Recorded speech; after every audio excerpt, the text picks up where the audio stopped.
자, 오늘부터는 마태복음을 하겠습니다. 마태복음. 그래서 오늘은 마태복음 서론. 근데 요한복음도 우리가 한번 했고, 구약의 복음서라고 그러는 이사야서도 이제 했기 때문에 좀 편할 거예요, 마태복음. 그리고 이사야서 같이 대꾸복구에다가 한 얘기 또 하고 한 얘기 또 이런 게 없기 때문에 좀 편할 거예요. 이사야서가 우리 좀 힘들었지. 마태복음은 신약성경의 제일 1번으로 나오는 거예요. 그런데 복음서는 마가복음이 제일 먼저 쓰였다는 게 통설이에요. 마가복음이. 근데 왜 마태복음을 앞에다가 1번으로 들어왔는가? 이게 마태복음의 특징 중에 가장 중요한 게 뭐냐면 구약과 신약의 연결고리 역할을 한다고. 이게. 구약과 신약에 뭘 한다고요? 연결고리예요. 그래서 보면은 구약을 가장 많이 이용한 게 마태복음이에요. 구약 인용을 65회 이상 한다. 그러니까 구약을 굉장히 연결을 많이 시킨단 말이에요, 이 마태가. 그래서 구약과 신약의 연결고리 역할을 마태복음이 하는 그런 역할을 하는 거예요. 다른 복음서는 누가나 마가는 보통 한 30여 회, 요한복음 한 15회 정도 되는데 65회 이상 한다고. 근데 우리가 지난번에도 좀 얘기를 했지만 신약 성경에서 가장 많이 인용하는 구약 성경이 시편하고 이사야서라고 그랬거든. 근데 마태가 구약을 또 65회 이상 많이 했잖아. 그러니까 이 중에 뭐가 또 많이 들어가겠어. 이사야서가 많이 들어간다고, 이사야서가. 그래서 우리가 이사야서를 공부를 한 거예요. 그 어렵고 힘들고 반복이 많고 그런 걸 한 이유가 있는 거야. 그러니까 어떻게 보면 마태복음은 구약의 이사야서와 신약 예수 이야기를 연결하는 그런 고리 역할도 할 수 있다. 이제 그렇게 이제 이해할 수 있는 거지. 그래서 복음서 중에 누가복음이 사실 나는 제일 좋은데 비유가 많고 제자들한테 가르친 내용이 풍부하고, 근데도 마태복음을 먼저 할 수밖에 없는 이유는 첫 번째 신약 성경의 스타팅이고, 우리 구약 성경 읽을 때 창세기 빼고 읽어봐야 뭐 하겠어요. 마태복음이 첫 번째 나오니까 안 할 수가 없는 거예요. 자, 그럼 봅시다. 저자가 이제 마태인데, 이 친구는 원래 이름이 마태가 아니에요. 레위지, 레위. 나중에 마태로 바뀌어진 거예요. 이것은 하나님의 선물이라는 뜻을 갖고 있어요, 마태는. 왜냐하면 얘 직업이 세리예요, 세리. 세리가 뭐냐면 세금 걷는 사람. 근데 이 당시에 지금은 세무공무원도 대우를 받고 괜찮지만, 이 당시는 그 로마 시대 때문에 로마가 일일이 다니면서 참 하기 어려우니까 그 애들을 하나씩 이렇게 지정해서 하는 거지. 이렇게 보면 돼. 일제시대 때 일본 경찰이 동네 하나 프락지 하나씩 심어놓는, 유대인이 좋아하겠어요, 얘. 야, 돌아가지. 야, 넌 얼마 벌어? 장비도 쓰고, 너 얼마 내? 이런 거 하는 거거든. 그러니까 얘가 얼마나 쓰느냐에 따라 부담이 늘었다 줄었다는 거지. 그러니까 잘 안 보일 수도 없고. 그리고 세리가 한두 명이겠어요? 그럼 그 세리들도 먹고 살아야 될 거 아니야. 걔들하고 와리를 뜯겠지. 우리 조폭 애들이 가게 다니면서 아저씨, 야, 우리 100만 원 버는데, 야, 50만 원으로 해줘. 그리고 10만 원 놔주고, 걔들이 세리를 했는, 유대인들이 보기에 개쌍놈이야. 피 빨아먹는 거머리 같이 그렇게 생각하는 직업이야. 그래도 세리를 시킬 정도 되면 계산력은 있겠죠? 그러니까 머리는 잘 돌아가는 거야. 세리 직업을 갖고 있었어. 이런 놈이 마태복음을 썼으니 한번 생각해 보라고. 말이 돼? 인간 취급도 못 받던 세리 레위가 복음서를 쓰고 또 신약성에 1번으로 등재가 되는 이런 일을 하게 된다, 이런 얘기예요. 근데 여기서 우리는 또 뭘 느껴? 야, 진짜 하나님의 일하심이 대단하다. 지가 이거 쓰고 싶으니까 하나님이 불러다가 너 이렇게 해서 올려놔, 이렇게 해서 된 거지. 이게 하나님이 일하시는 일을 볼 수 있는 거야. 바울 뒤집듯이 이 레위도 뒤집어 놓은 거지. 연도는 65년에서 한 70년 정도 AD. 그러니까 예수가 죽고 한 30, 40년 뒤에 쓰여진 복음서다, 이렇게 보면 되겠어요. 그런데 이제 복음서는 우리가 크게 네 종류가 있다고 그랬잖아요. 공관복음, 세계하고 특별복음. 여기 마태가 있고, 마가가 있고, 누가, 요한복음. 우리가 요한복음을 공부했지. 근데 이게 조금씩 특성을 갖고 있는 거예요. 그러니까 하나님이 예수의 활동 상황을 하나만 있어도 되는데 다른 사람들을 통해서 다른 시각으로 보게끔 해서 이렇게 우리가 좀 다양한 내용들을 볼 수가 있다고. 그런데 이제 보면 이게 마가복음 내용이라고 그러면 마가복음은 좀 짧아요. 여기 마태, 누가 여기 들어있는 내용들은 다 여기 같이 대부분 들어있어요. 이렇게. 그럼 마가복음에 없는 내용들 마태, 누가에 추가로 많이 들어가 있다고. 그래서 여기 또 공통적으로 들어가 있는 게 있고 그 다음에 이제 마태에만 독특하게 들어가는 내용이 있고 누가에만 독특하게 들어가는 내용이 있어. 그래서 우리가 이제 복음서를 공부하다 보면 똑같은 게 막 나와. 막 여기서 나온 얘기가 뭐 수순은 좀 바뀌지만 계속 또 되게 짜증나고 그래요. 이래서 그런 거야 이게. 그러니까 마가복음을 토대로 마태, 누가도 쓰였고 추가로 들어가 있지만 이거들이 또 공통적으로 들어가 있는 게 있고 이제 독자적으로 이런 식으로 이제 쓰여 있다고. 요한복음은 좀 독특하다고 그랬어요. 요거는 공관복음에 속하지 않고 특수복음이라고 우리가 불렀고 요거는 공관복음이라고 해서 세 개가 다 유사하고. 그럼 이게 어떤 특성들이 좀 있느냐. 마태복음은 예수님을 어디에 중점을 두고 있냐면 유대인의 왕이 되는데 중점을 두고 있어요. 마태복음에서는 예수를 니네들이 그렇게 그리던 이스라엘을 회복해주고 이스라엘의 왕권을 다시 회복시켜주는 그 이스라엘의 왕이 예수다. 이걸 강조를 많이 한다. 유대인의 왕. 마가복음은 하나님의 종, 고난의 종. 예수는 와서 우리를 구원하기 위해서 고난을 하고 그런 삶을. 그걸 또 굉장히 강조해. 그게 뭐야? 마가복음. 누가복음은 예수를 완전한 인간. 그야말로 어떻게 사는 게 정말 제대로 된 인간으로서의 삶인가. 그러니까 예수를 하나님의 아들을 이렇게 틀림없는 데 들고 그 인성 쪽을 강조해가지고 저렇게 사는 분이구나. 요한은 예수를 하나님의 아들. 그러니까 신성을 강조하죠. 그래서 이거를 일명 뭐라고 그러냐면 이걸 사자복음 그래. 이걸 소복음 그래. 인간복음 그러고 이거는 독수리복음 그래. 독수리는 창공을 싹 가르고 쫙 예수는 그런 하나님의 아들로서 그러니까 약간 독특한 조금씩 누가 보면 주로 성령을 되게 강조하고 또 여자 얘기가 많이 나오고 애들 이런 많이 들어가 있어.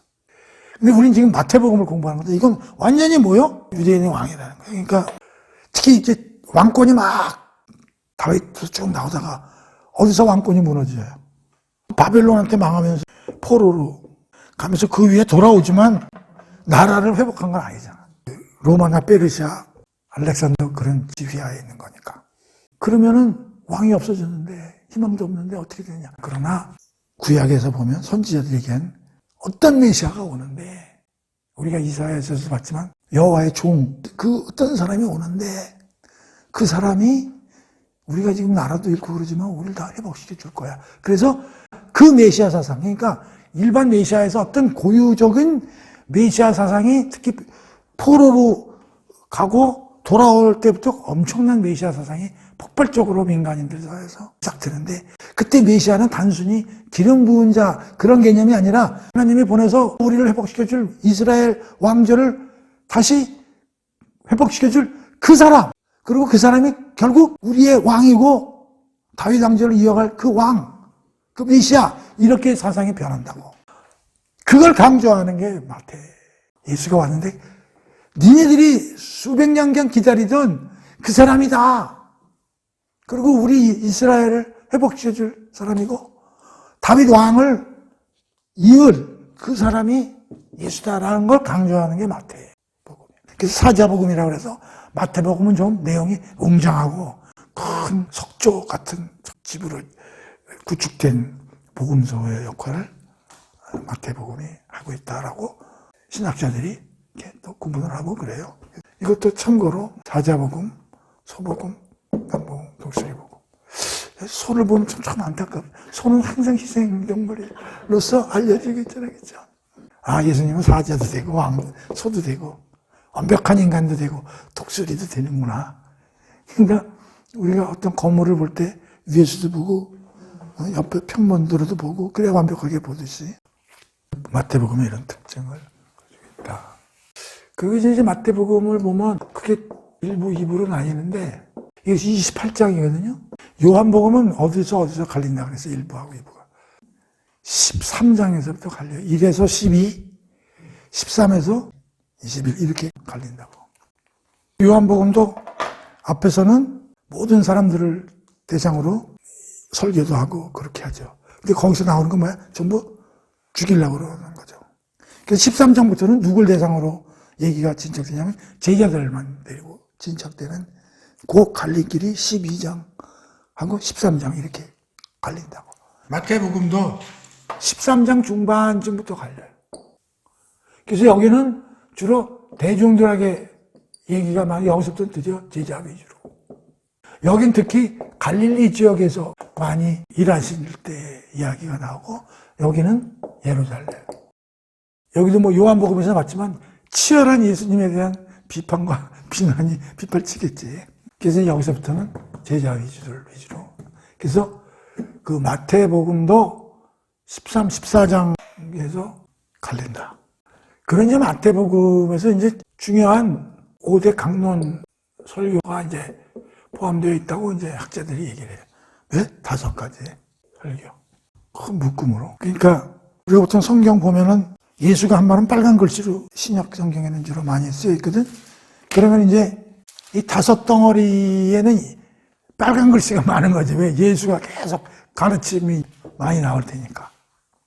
예를 들면 1, 2, 3, 4장에는 까만 글씨가 많아요? 빨간 글씨가 많아요? 예? 자, 5장부터는 어떻게 돼요? 빨간 글씨가 많죠? 13장도 보세요. 빨간 글씨 많죠?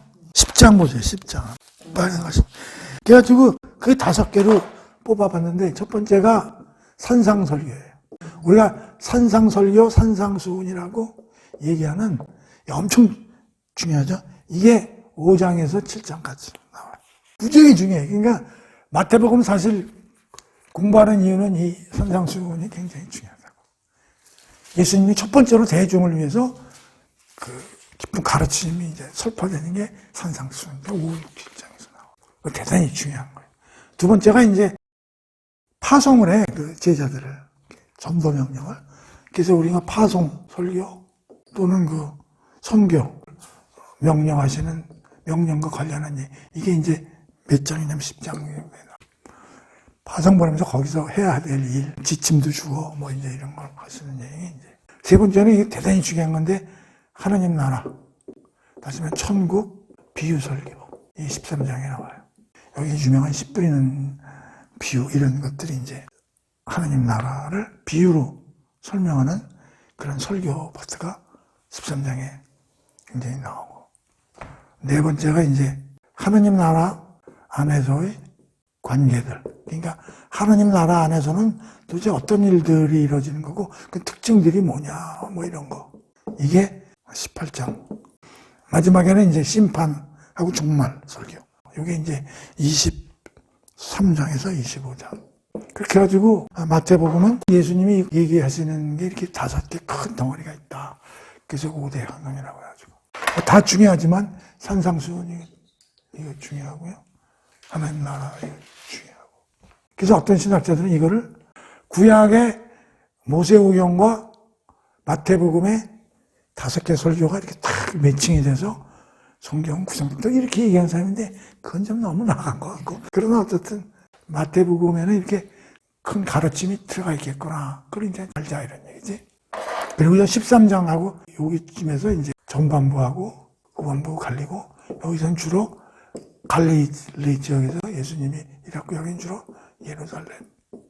근데 요한복음은 예루살렘을 예수님이 왔다 갔다 계속 여러 번 나옵니다. 갈릴리에서 예루살렘에서 막 왔다 갔다 하시는. 근데 여기는 주로 이제 다른 복음서도 이렇게 주로 갈릴리에서 많이 하고. 그래서 마태복음이 대충 이렇게 구성되어 있다. 자, 그래서 오늘은 이제 이 정도 뭐 서론을 하고 1장 1절부터 17절까지 쭉 읽어보시면 뭐 나옵니까? 사람 이름 엄청 나오죠? 산부인과 진료카드 같이 이제 이렇게 나와가지고, 야, 이게 뭐 신약성경 뭐 이런 거부터 시작되냐. 그래서 안 읽어, 사람들이. 그리고 훌떡 넘어가고, 보면은, 1절은 뭐냐면, 아브라함과 다윗 자손 예수 그리스도의 계보라. 두 개의 이름이 나오잖아. 아브라함하고 다윗의 자손이 예수 그리스도라는 거죠. 그리고 쭉 누구는 누굴 낳고 이렇게 나오잖아요. 그럼 여기 다 남자예요. 우시아도 남자고 다가. 예? 그런데 16절에서 야곱은 마리아의 남편 요셉을 낳았으나, 그럼 요셉이 그리스도를 낳아서 이렇게 해야 되지 맞잖아요. 체계를 보면요. 근데 뭐라 그래요? 네, 마리아에게서, 여기서 좀 변화가 되죠. 마리아에게서 예수가 나왔다. 처음 남자가 남자를 낳고. 원래 유대인도 우리나라 같이 여자들은 사실 계보에 못 오르거든요. 근데 이제 이렇게 돼 있고, 그 다음에 17절 보면, 그런즉 모든 대수가 아브라함부터 다윗까지 연례되어 다윗으로 바벨론에 잡혀갈 때까지 연례되어 바벨론으로 사로잡혀가는 것부터 연례되라. 그러니까 이게 족보가 이제 이렇게 형성되어 있는 거예요. 아브라함부터 시작해가지고 다윗, 그 다음에 바벨론, 포로 이렇게 돼가지고 여기서부터 여기까지 14대, 여기서부터 여기까지 14대, 여기서 14대. 이게 이제 1장 1절에 17절까지 이제 이야기거든요. 여기서 우리 뭘 공부를 해야 되냐, 이제 그런 얘기지. 근데 누가복음에 보면요, 누가복음 3장 23절 보세요. 뭐가 나와요? 예수의 족보인데, 여기서 밑에부터 올라가는데요. 쭉 봐봐가지고 38절 보세요. 여기는 아담까지 올라가요. 아담까지. 그런데 여기는 어디서부터 시작해요? 아브라함부터 시작해요. 근데 이 족보를 딱 보니까 어디가 중심이냐면 다윗이에요, 다윗. 근데 사람들이 이걸 잘 모르는데 이게 연례대 그러니까 이게 진짜 연례대인 줄 아는데 아니요. 이게 계획을 가지고 쓴 거라고. 그러니까 맞춘 거야, 이걸. 그러니까 여기서부터 여기까지 연례대가 아니야, 더 많아. 근데 그 중에서 나태가 보고 뺄 거 빼고 자기가 섞은 거야, 섞은 거. 근데 왜 연례신약이 신학자들이 연구를 해보니까 다윗의 히브리어 이름이 히브리어는 모음이 없어요. 경련, 디글련 이런 것만 있지 아야, 어여가 없습니다. 그 히브리어는 모음이 없어요. 그래서 난 그걸 어떻게 읽는지 모르겠는데, 근데 그 자음에 다 숫자가, 우리 로마도 숫자가 있지, 이 히브리어는 숫자가 있대. 근데 다윗 이름을 걔네들 쓰면 이렇게, 나도 몰라. 이런 식으로. 근데 히브리어는 이쪽부터 있습니다. 이게 4, 9, 2, 6, 이게 숫자가 4, 6, 4래. 그 다음에 14래. 그래서 14라는 건 다윗의 히브리어 이름이 연례 아니냐. 그렇게 해석들을 많이 하는 거야. 그게 진짜인지 가짜인지 나는 모르지. 나한테 속마음을 우리는 알 수는 없으니까, 그러니까 이렇게 얘기를 하는 거야. 근데 그러니까 다윗이 중심인 건 사실이야. 그럼 여기서 그 히브리 여기 족보가 많이 나와요. 족보나 계보가요. 근데 사람들이 이거 막 더해보고 막 이런다고. 근데 이게 헷갈리는 게 뭐냐? 누구 아들, 가만 보면 이게 뭐 손자도 나오고 막 이래. 2대 손자. 아들이 아닌데도. 그러니까 얘네들은 그 대라는 개념이 되게 폭넓게 쓰는 거야. 그러니까 서병훈이 아들 그러면 손자도 막 아들 레벨에 막 올라오고 그래서 조심해야 돼.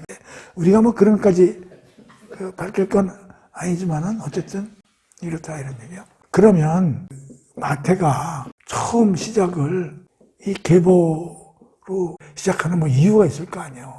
얘가 뭐 아무리 세리짓을 했어도 그래도 계산도 하고 빠리빠리 했을 텐데 시작부터 해야 돼. 계보를 딱 쓰고 그 계보를 설명하면서 가장 중요한 게 1절이잖아요. 예수 그리스도를 지금 설명하는데 뭘 전제로 하는 거야? 아브라함하고 다윗의 자손이다. 이게 중요한 거죠. 그러니까 지금 예수가 죽고 나서 쓴 글이잖아요, 이게. 근데 자기 동족들 죽인 거 아니에요, 예수를. 그리고 3, 40년 뒤에 쓰는 거잖아요. 그리고 지금 어떤 일이 벌어지냐면요. 마리아에 대한 이상한 소문들이 남말도 일대 이때. 예수 때려 죽였잖아요. 합리화시켜야 되잖아요. 죽인 사람들이. 예수 엄마가 누구야? 마리아? 성령으로 잉태. 성령 같은 소리 하고 있는데 걔 잡년이야. 부도덕하고 걔는 말이야 결혼하고 유대 결혼식은 좀 특징이 있거든요. 우리 약혼식하고 틀려요. 걔네들은 둘이 이제 아버지들끼리 집안끼리 어떻게 해갖고 이제 사돈을 맺자 이렇게 되면 신부 집에 가갖고 지금 우리로 말하면 약혼식인데 걔네들은 사실 약혼식 개념이 아니야. 그 혼인 서약을 한다고. 그때부터 스타팅 되는 거야 사실은. 약혼이라는 개념보다는. 그래가지고 신부 집에서 이제 두 가족이 모여서 이제 혼인 언약 서약을 이제 하는 거야, 식을. 이때부터 시작이야. 근데 이때부터 신방 차려가지고 사는 게 아니고 다시 와, 신랑이. 혼인 서약하고 돌아온다고. 그러면은 이때 신부는 신부 수업을 해야지 이제. 그리고 육체 관계를 못 해. 신랑이 일로 와. 그래서 1년 정도 뭘 하냐면 집을 마련해야 돼.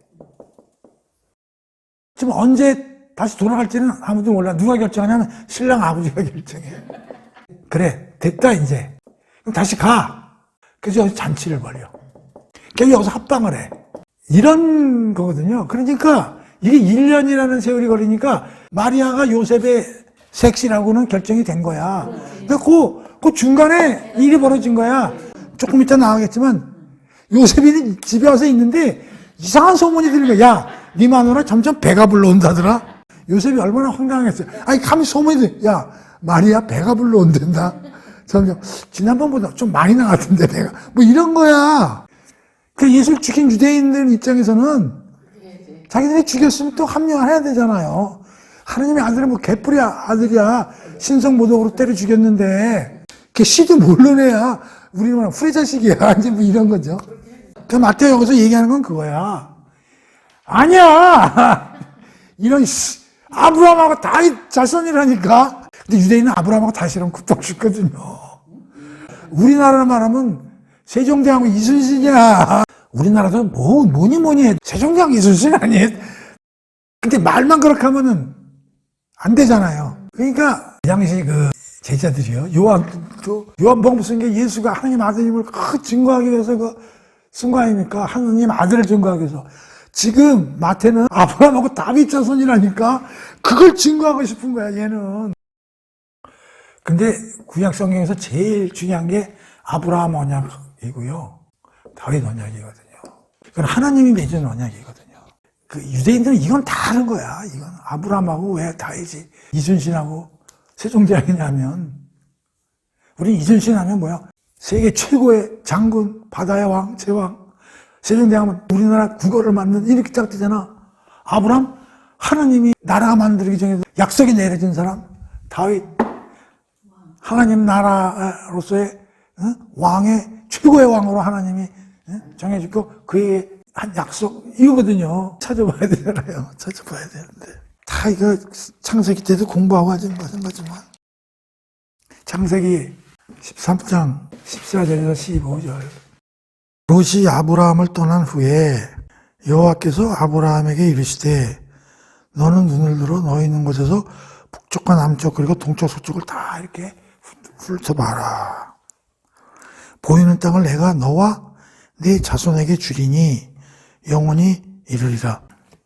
여기서 자손에게 땅을 준다는 약속이 이제 떨어지고 이걸 어떻게 해석하냐 하면 갈라디아서 3장 15절 16절 한번 찾아보세요. 형제들아 내가 사람의 예대로 말하노니 사람의 언약이라도 정한 후에는 아무도 피하거나 더하지나 하지 못하리라. 이 약속들은 아브라함과 그 자손에게 말씀하신 것인데 자 여기서 뭐라고 그래요?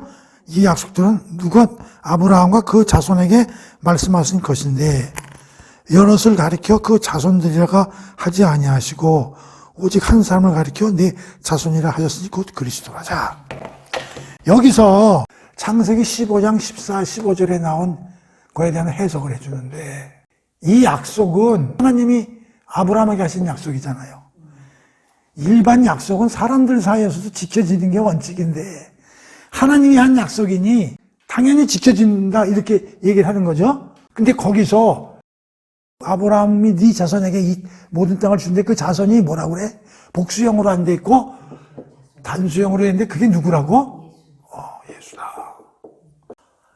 그러면 하나님이 아브라함에게 한 약속은 결국 누구한테 한 약속과 똑같아? 예수.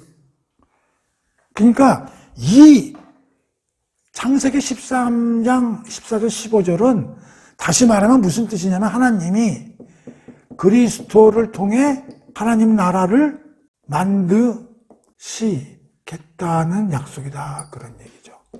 그러면 하나님의 나라를 만들려면 내가 눈으로 얘기하지만 국제법상 뭐가 있어야 돼? 영토가 있어야 돼. 근데 여기 뭐라 그래? 네가 보는 땅을 준다 그랬잖아. 두 번째는 백성이 있어야 돼. 예수 그리스도를 통한 자손들이야. 세 번째는 주권이 있어야 돼. 주권은 국제법상은 군대가 있어야 돼. 그게 주권이라는 게 뭐냐면 그 나라 땅과 그 백성들을 관리할 수 있는 힘이 있어야 된다는 거거든. 그 힘이 세상 속에서는 군대예요, 군대. 여기서는 이 땅은 누가 다스려? 하나님 나라는. 하나님이지. 그러니까 주권자는 하나님이고 네가 보는 땅은 영토고 그리스도를 통한 백성. 내가 이 약속을 창세기 13장 14절 15절에서 하나님이 아브라함한테 한 얘기는 결국은 뭐냐면 내가 장차 예수를 통해서 하나님 나라를 만들고 그걸 성취하겠다는 그런 약속이 아브라함 언약에 들어가 있다 이런 얘기요. 근데 이 약속의 대상이 그 후손이 아브라함을 통해서 예수한테 전달된 그 예수가 바로 니들 때려 죽이고 사생하라 그러고 지금 후레자식이라 그러는 예수가 이런 사람이라니까 그 얘기요. 그걸 마태가 하고 싶은 거야. 그래서 하나님 만드시는 나라의 왕 노릇을 하는 사람이 예수다 그런 얘기요. 그걸 앞에서 터뜨리는 거예요. 그러면서 너에게만 해도 되는데 그걸 또 쫙 계보를 갖다가 진짜인지 가짜인지 확실하게 하기 위해서 쭉 늘어뜨린 거죠. 다윗은 또 뭐냐? 이거 싹 공부한 거예요. 옛날에. 또 해야지. 또 이거만 들은 사람은 또 그거 안 들은 사람도 모르니까 또 해야 되는 거야. 난 이런 거 되게 싫어하는데. 사무엘하 7장 8절에서 12절. 뭐 너무나 유명한 구절이기 때문에 7장 8절에서 12절. 이게 이제 하나님이 나단이라는 선지자를 통해서 다윗에게 가서 내가 얘기한 걸 알려줘라 그런 얘기예요. 내 종 다윗에게 이와 같이 말하라. 만군의 여호와께서 이와 같이 말씀하시기를 내가 너를 목장 곧 양을 따르는 데에서 데려다가 내 백성 이스라엘의 주권자로 삼고 내가 가는 모든 곳에서 내가 너와 함께 있어 내 모든 원수를 네 앞에서 멸하였은즉 땅에서 위대한 자들의 이름같이 네 이름을 위대하게 만들어 주리라.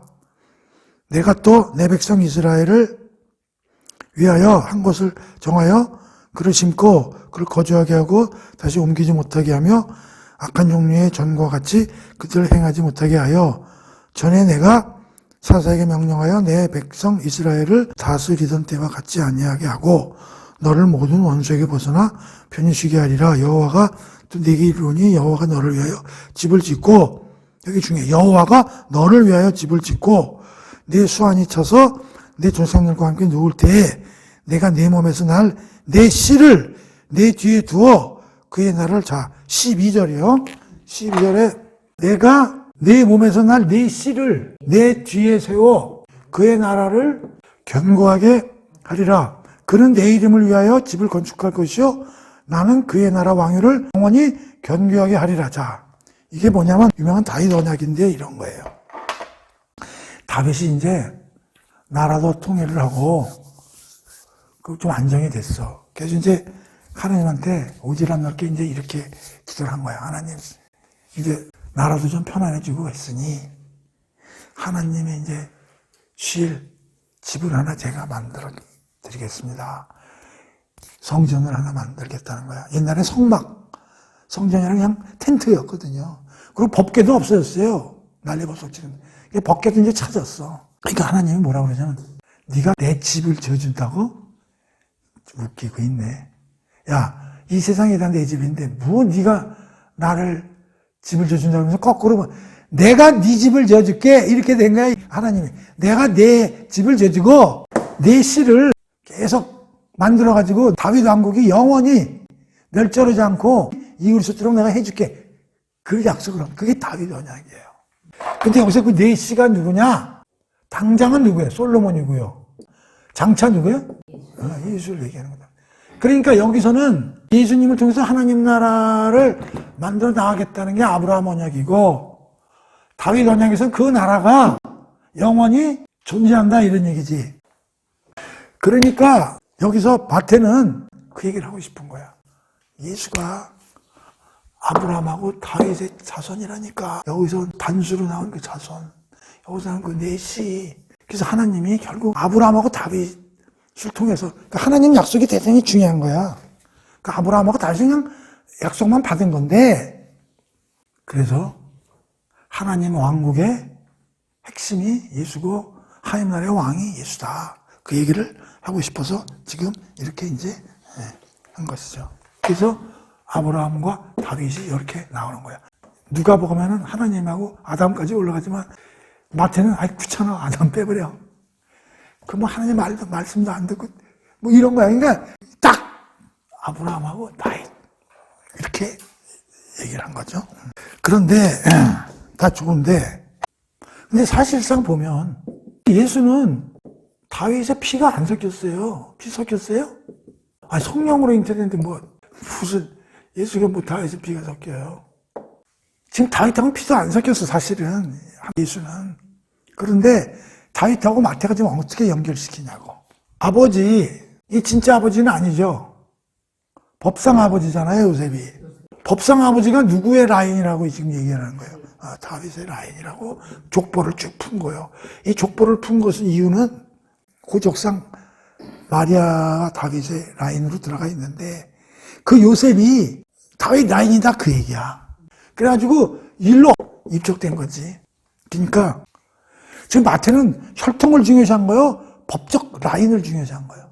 법적 라인을 중요시한 거야. 혈통도 있지만 혈통은 하나님의 혈통이라 다윗하고 아무 관계가 없어요. 그런데 하나님이 이미 예수를 만들 때 다 앞뒤 생각해가지고 다윗의 언약도 지켜야 되기 때문에 거기 라인에 요셉을 마리아하고 붙여준 거지. 그래서 거기서 예수가 나오게 하신 거다, 그런 얘기예요. 법적 혈통이다, 이런 얘기죠. 그러니까 요셉으로 말하면 법적 혈통이고, 또 이렇게 말하지만 일부 또 피도 섞인 것도 있어요. 뭐냐면 마리아 혈통을 보면 마리아도 다윗 가문에서 나와. 그러면은 마리아 뱃속에서는 10달을 예수님이 살잖아. 그러면 혈통도 2분의 1은 갖고 나온 거야, 사실은. 근데 여기서 이제 또 재미나는 얘기가, 그러면 예수는 하나님 혈통 오케이. 마리아 피도 좀 섞였지 않냐? 엄마 피도. 마리아는 원죄에서 벗어났냐? 그럼 예수도 원죄를 갖고 나와야 되는 건데. 그런데 마태는 거기까지는 지금 안 나가고 있어요. 그건 누가복음 할 때 나오는데, 마태는 지금 요셉이 중요한 거예요, 요셉이. 요셉이 다윗 혈통이다. 법적 라인이다, 이런 얘기지. 어떻게 학자들 얘기하냐? 마리아 원죄 있다. 그래서 가톨릭에서 마리아를 웅상하는 이유가 그거야. 마리아는 두 가지를 천주교에서 강조하거든요. 무염시태. 마리아는 죄가 없다는 거야, 태어날 때부터. 그 몽서 승천. 마리아는 승천했다는 거야, 죽지 않고. 그게 옛날 로마 가톨릭의 전통이에요. 그래서 뭐가 중요시해요?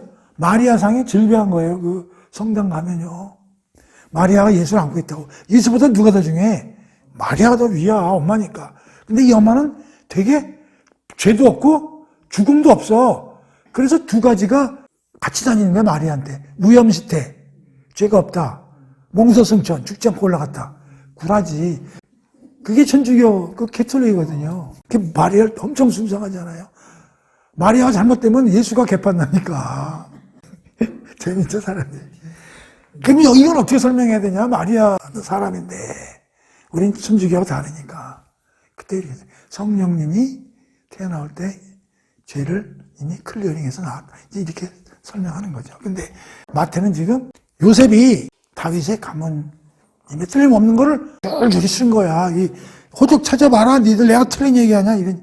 마태도 이거 고명했으니까 쫙 가서 우리 같으면 호적 명부 뒤져보면서 다 쓴 거 아니야? 오케이? 자, 그런데 여기서 이왕 예수 그리스도의 계보와 다윗의 계보가 나왔으니까 이 족보의 특징에 대해서 4명의 여인이 나옵니다. 첫째부터 1번. 누가 나와요? 다말 나오고요. 두 번째 누구 나와요? 라합. 세 번째 룻. 네 번째 바세바. 다섯 번째 마리아. 예수의 엄마고. 다말은 창세기 38장에 이제 그 스토리가 나오고요. 라합은 여호수아에 나오고요. 룻은 룻기에 나오고요. 밧세바는 11개에 나와요. 이게 뭐냐?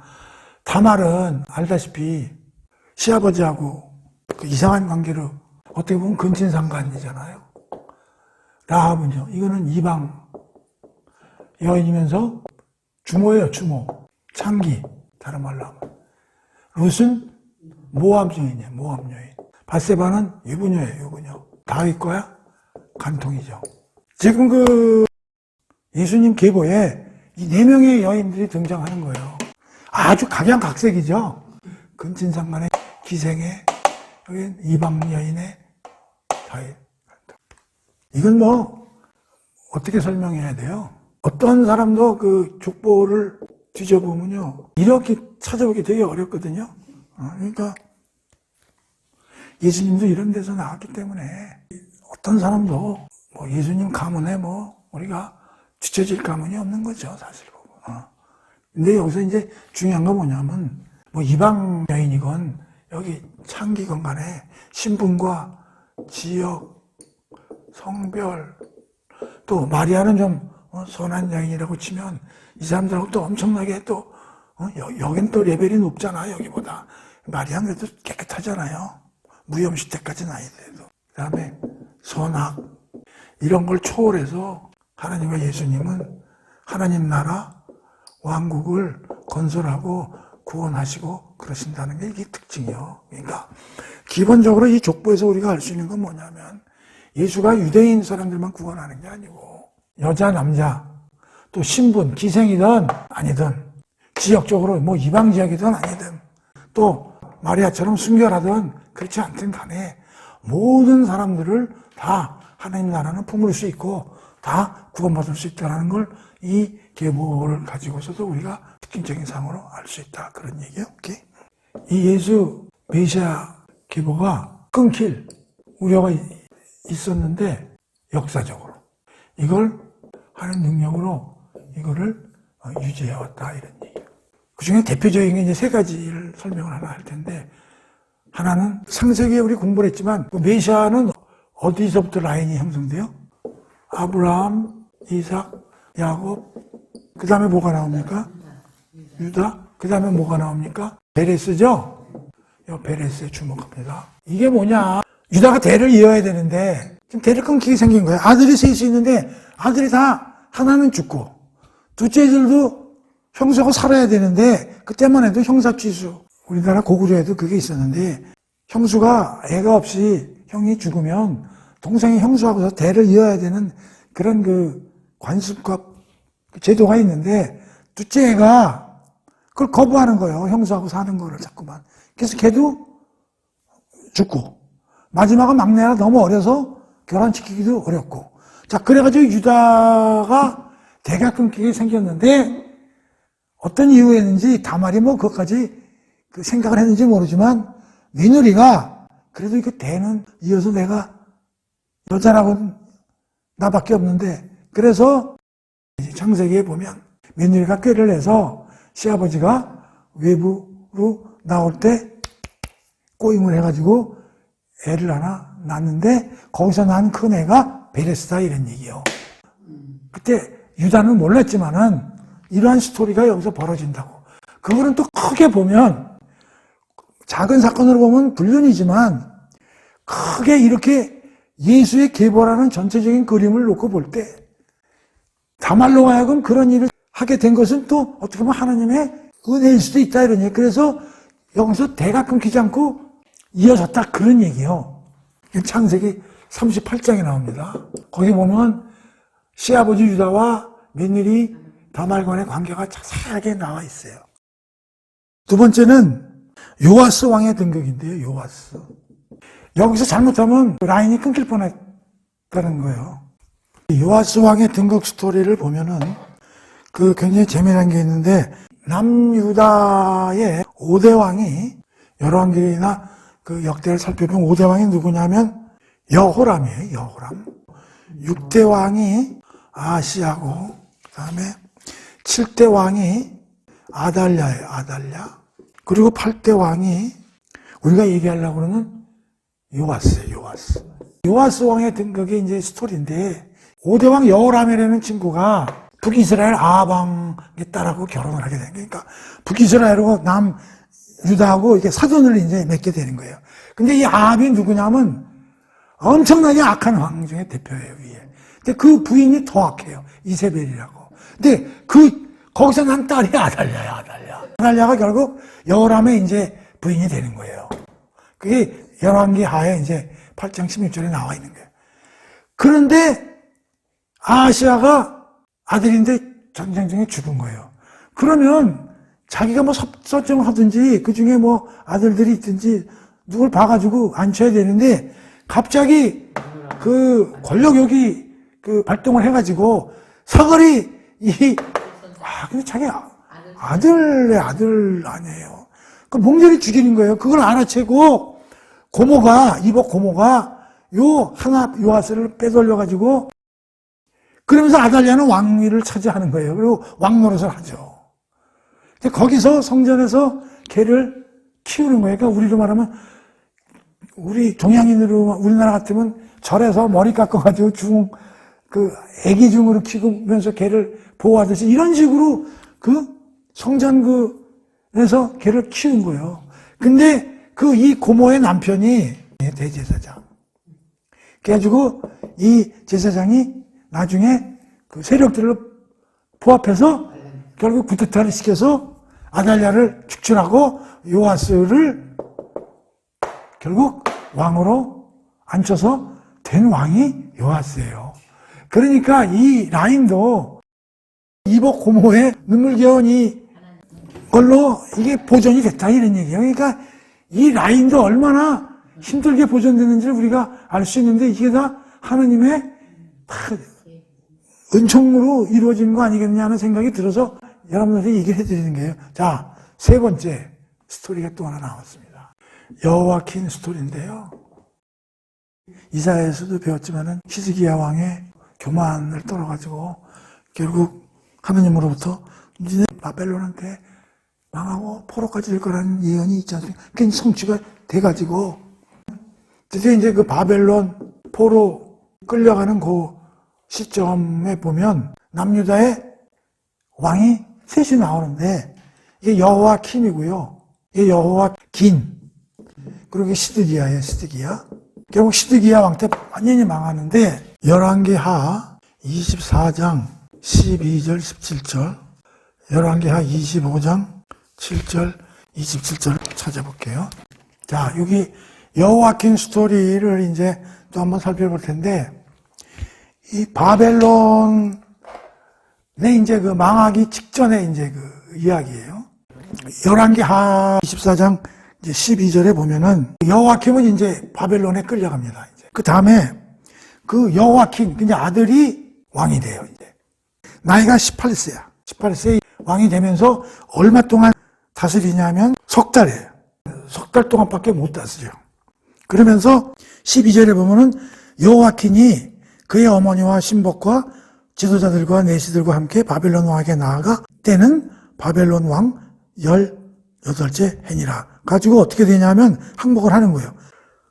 예루살렘의 모든 백성과 모든 지도자와 모든 용사 만명과 모든 장인과 대장장이를 사로잡아 가매 비천한 외에는 그 땅에 남은 자가 없다. 그래가지고 바벨론으로 끌려갑니다. 그 다음에 왕이 비었으니까 바벨론이 어떤 짓을 하냐면은 17절 바벨론 왕이 여호야킨의 숙부 마따니아를 대신하여 왕으로 삼고 그의 이름을 고쳐 시드기야라 하였더라. 그러니까 이 시드기야가 누구냐면은 여호야킨의 숙부요. 이름이 마따니아인데 이름을 시드기야로 고쳐가지고 왕으로 세우는 거예요. 자, 그 다음에 여기서 이제 엄청난 일이 벌어지는데 25장 7절에 보면 그들이 시드기야의 아들들을 그의 눈앞에서 모여 죽이고 시드기야의 두 눈을 뺏고는 노사슬과 그를 결박하여 바벨론으로 끌고 가느라. 자, 여기서 시드기야는 어떻게 돼요? 그 아들들은 다 죽고 시드기야는 어떻게 돼요? 두 눈을 뽑힙니다. 그리고 어떻게 돼요? 다 바벨론 끌려가는 거예요. 자, 그럼 여기서 완전히 쫑나고 다윗 라인은 끝나는 거예요. 여기서 이건 중요한 정치는 거예요. 그런데 지금 여기 누가 끌려가 있냐면은 잘 드세요. 여호야킨인데요. 여호와kin이 18살에 왕이 됐잖아요. 그리고 석 달 동안 있다가 끌려갔어요. 바벨론에. 잘 보세요. 그 다음에 열왕기하 25장 27절. 유다 왕 여호와킨이 사로잡혀 간지 37년 곧 바벨론의 왕 에월 무로닥이 주기한 원년 12월 그달 27일에 유다 왕 여호와킨을 뭐요? 옥에서 내놓아. 자, 지금 여기 끌려가가지고 37년간이라고 그랬잖아요. 그럼 18년에다가 37일 더하면 얼마야? 55살. 이때 어떻게 돼? 사면이 되는 거야, 사면이. 여기 봐. 여호와킨을 옥에서 내놓아. 머리를 들게 하고 그에게 좋게 말하고 그의 지위를 바벨론에와 그에 함께 있는 모든 왕의 지위보다 높이고 죄수의 의복을 벗기고 그의 일평생 항상 왕의 앞에서 양식을 먹게 하였고 그가 쓸 것은 날마다 왕에게서 받는 양이 있어서 종신토록 끊이지 아니하였더라. 자, 그러니까 이때 사면이 돼서 생활도 왕과 같은 대접을 받게 되는 게 지금 여호와킨이 그럼 지금 그 이전에 여호와kim, 시드기야 이런 조석들은 지금 다 어떻게 된 거야? 유일하게 누구가 남은 거야, 지금? 이게 지금 여기서 한번 보세요. 이게, 근데 얘는 왕으로 된 지 얼마 만에 끌려간 거야? 아까 잠깐 왕에서, 이게, 남들이 보면, 야, 너 2달 동안 왕을 못 됐냐? 그리고 되게 안타까워하지만, 왕을 많이 못한 게 어떻게 된 게? 살아난 거야, 살아난 거. 자, 그래가지고, 이게 어떻게 되느냐? 역대상 3장 17절에서 19절. 17절. 사로잡혀간 여고냐의 아들들은, 여기 여고냐가 여호와킨이야. 똑같은 이름이야. 사로잡혀간 여호와킨의 아들들은 그의 아들 수알디엘과 말기람과 부다냐와 세네살과 그 다음에 19절. 부다야의 아들들은 여기 누가 나와? 여기 수룹바벨이 중요한 거야. 수룹바벨이 여호와킨의 손자야. 이 수룹바벨이 돌아와서 여호와의 성전을 새로 짓고 거기 앞장선 사람이 누구야? 수룹바벨이라고. 그래서 마태복음 1장을 다시 한번 보고 거기 수룹바벨이 나오나 안 나오나 한번 봐봐요. 바벨론으로 사로잡혀간 후에 여고냐가 누구냐면 여호와킨이야. 여호와킨은 스알디엘을 낳고 스알디엘은 수룹바벨을 낳고 쭉 나오잖아요. 그래서 얘기하고 싶은 요점은 뭐냐면 이거 너절하게 길게 얘기했지만 이 다윗 계보 또 아브라함의 계보를 살펴보면 위와 같이 4명의 여인들도 독특하게 들어와 있지만 이게 끊길 만한 우려가 눈에 보이는 것도 한 3가지가 눈에 보인다는 거예요.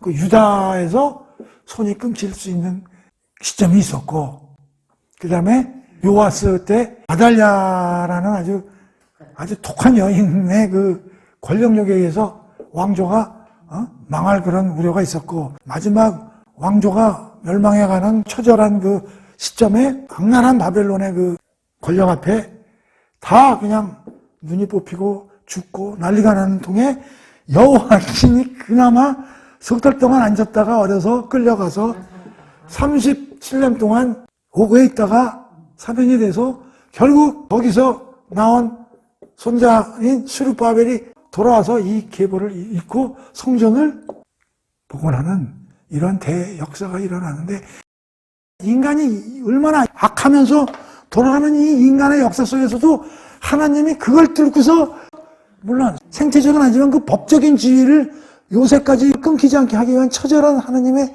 눈물겨운 노력이 보인다 이런 얘기. 그러니 이 족보가 그냥 읽고 넘어갈 수 없는 그 1장의 그 예수의 족보다 이런 얘기지.